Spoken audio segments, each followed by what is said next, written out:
Okay, so good afternoon, everyone. Now let's proceed to wait. What is the meaning of this? Thank you.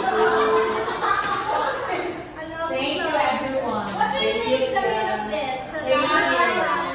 No. Hi, everyone. Salamat, good morning. Salamat, classmate. No. Salamat sa talan. Salamat si Ang means good day. Okay, so much like that. Now let's proceed to Kuridam or brief aphorism. So what is aphorism, Mr. Bobby? What aphorism? I don't know. You are the teacher. Yeah, Aphorism is Aphorism. Yes, Mr. Chunal. wala naman hindi. Okay, so aphorism is a concise, memorable statement that expresses a general truth, principle, or insight about life. It is often crafted to be thought-provoking and universally applicable, usually delivering wisdom or moral lesson in a brief and impactful way. So a famous example is "I reap what you sow." So, assumption. What? You reap what you sow. Yeah. In English, you reap what you sow. Perfect. No. So, you reap what you sow conveys the idea of consequences resulting on one action. Like, lalaba. So, in term kuridam or gulindam in Indonesian literature refers to the traditional poetic form consisting of brief aphorism, typically 2 lines rhyming verses that express advice, moral teaching, or philosophical ideas. Okay, so each stanza follows the gulindam structure. The first line or siyata states a condition, and the second, jawab, provides the consequence of moral. So it is written around 1947. It covers themes of faith, family, duties, and justice. So in addition, wala din ako kaya during Indonesian literature, normal sila paila ang author, like unknown na sila. Tapos motto, wala yung nakabulog kung ano sa yung story nila. Like, ang mga stories nila, kaya kung ano na, revise. Karoon na yung mga author, pwede sa original. Alright. Now, the structure and the purpose. So, kuridam typically features 2 lines. The first introduces the conditions, and the second provides conclusion or the lesson. The purpose is to offer advice, affirm proverbs, or encourage reflection on self-awareness, morality, and spirituality. Okay, so mag-proceed na sa example. So, a classic example of Gulindam Dua, Velas by Raha Ali Haji. So, first is Miss Reed.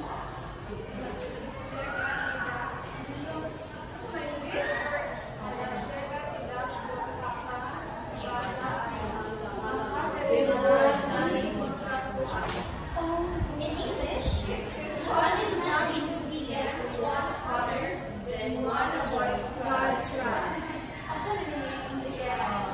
The second one, jika menghormati ibu, maka hidup selamat Dan berkah.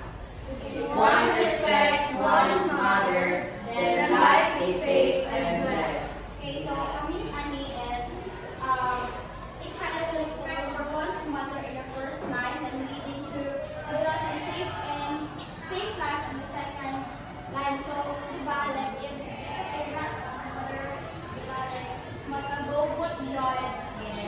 You are not. I can continue now. Okay, now let's proceed to Hikayat. Yes. Please read Mr. Roloos. Where's your mom?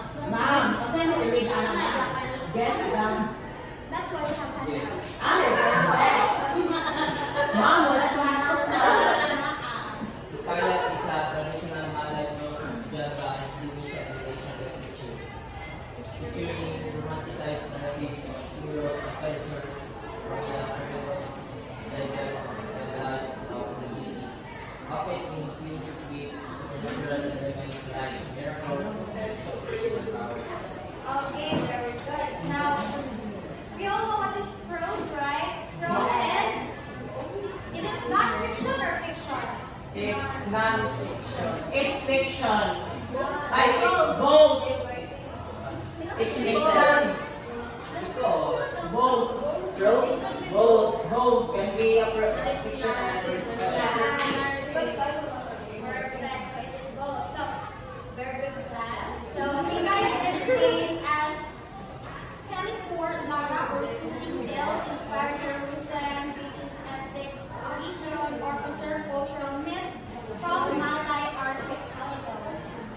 So, the characteristics of Hikayat is it contains himustahilan or impossibilities and kisaktian or superhuman feats that defy logic such as magical cures or invisibility. Didactic and moralistic, promoting good over evil, with happy ending, authorship from oral tradition. So let's proceed to its example. So sorry, Hikayat Mayroong Mahawangsa by Abul Razak, adapted from Children's 2012 edition. Diba? So, as I said earlier na, ang mga writings before is unknown na ng authors as well, na-adapt na siya sa mga authors karon.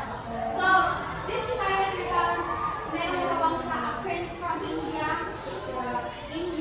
shipwrecked ng Kawi. O sige, so to make the story short, ano siya, there was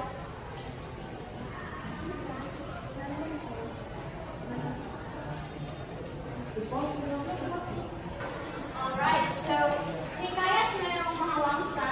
So to make it short na lang, and as moving on, it is a story about a Roman prince and a so ang iyang gawin ending is nag-away sila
Money siya.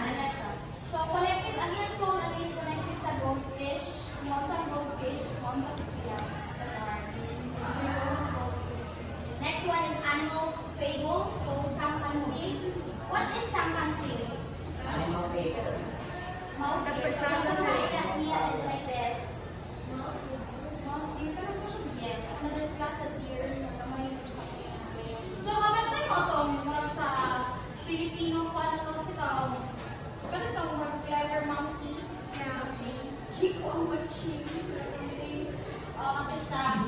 So, nag-definition, no? Nag-definition one. So, nasa ito ng example. First is ang matkin and ang crocodile. Kapatay ka natin katong ang crocodile. Nasa maragsan sa lake, tapos gusto siya mukabok, pero talaga ng crocodile. So, yan din naman crocodile na. Teachers them by claiming that king wants to count them for a feast. Like, nga na po, like, ihapon daw ko niya, like, para matag-ano kayo ko something na moto, hindi niya pa naman crocodile. Tapos, ito po siya. Tapos, naisahan niya. Second one is nakatsil and a tiger.